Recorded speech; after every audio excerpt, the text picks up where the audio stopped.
Welcome back to Java Internals Crashcasts. I'm Sheila, and today we're diving into the producer-consumer pattern, a fundamental concept in concurrent programming.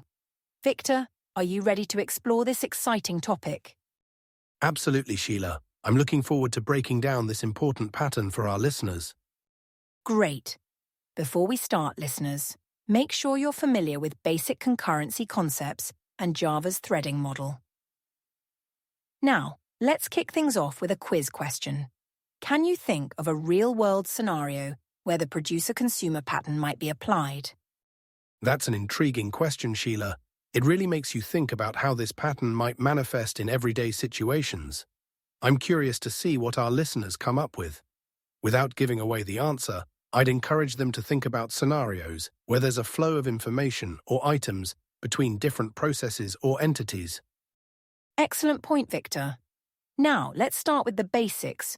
Could you explain what the producer-consumer pattern is? Certainly, Sheila. The producer-consumer pattern is a classic design pattern used to manage shared resources efficiently in concurrent programming. It involves two types of entities: producers, which generate data or tasks, and consumers, which process that data or execute those tasks. These entities interact through a shared buffer or queue. That makes sense. So it's like a restaurant kitchen where chefs, producers prepare dishes, and waiters, consumers, deliver them to customers. Exactly. That's a great analogy, Sheila. The kitchen counter would be our shared buffer in this case. Now, a key aspect of this pattern is managing synchronization between producers and consumers. We need to ensure that producers don't overflow the buffer and that consumers don't try to retrieve items from an empty buffer. I see. So how do we typically implement this pattern in Java? In Java, we often use something called a blocking queue. It's a special type of queue that handles the synchronization for us, making sure that adding and removing elements is done safely when multiple threads are involved. That sounds helpful. Can you explain how we might use a blocking queue in a simple scenario? Certainly. Imagine we have a producer that creates messages and a consumer that reads them. The producer would add messages to the queue, and if the queue is full, it would wait until there's space. Similarly, the consumer would take messages from the queue, and if it's empty, it would wait until a message is available. This way, they can work together smoothly without getting in each other's way. That's really helpful, Victor. Now, what are some benefits of using the producer-consumer pattern? Great question. The main benefits include 1. Decoupling, which means producers and consumers don't need to know about each other, just the shared buffer. 2. Scalability, so you can easily add more producers or consumers as needed. 3. Load balancing, where work can be distributed among multiple consumers. 4. And improved performance, as producers can work ahead of consumers, reducing wait times. Those are significant advantages.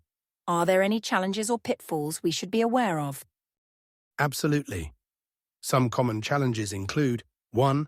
Deadlocks, where if not managed properly, producers and consumers can end up waiting for each other indefinitely. 2. Starvation, which happens when some consumers might not get enough work if the scheduling isn't fair. 3. And memory management issues, where if producers are faster than consumers, memory usage can grow uncontrollably.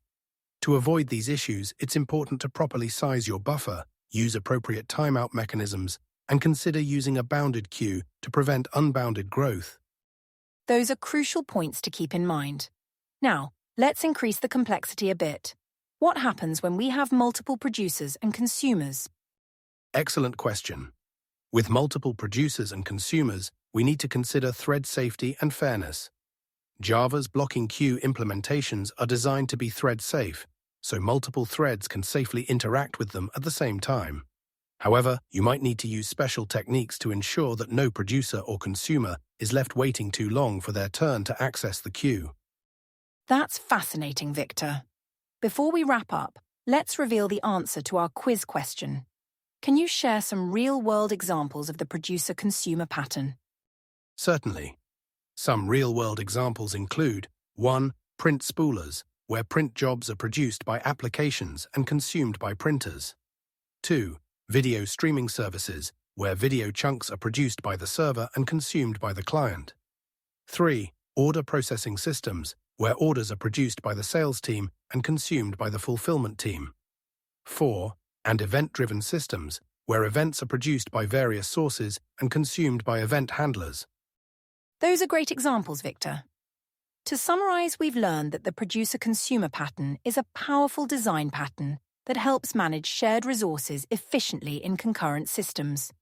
It uses a shared buffer to decouple producers and consumers, offers benefits like scalability and load balancing, but also comes with challenges like avoiding deadlocks and managing memory effectively. Java provides tools like the BlockingQueue to help implement this pattern. Excellent summary, Sheila. It's a fundamental pattern that every Java developer should be familiar with when working on systems where multiple processes need to work together efficiently. Absolutely. In our next episode, we'll be discussing another important concurrent design pattern, the read-write-lock pattern. Don't forget to subscribe to Java Internals Crashcasts and leave us a rating if you're enjoying the series. Until next time, happy coding.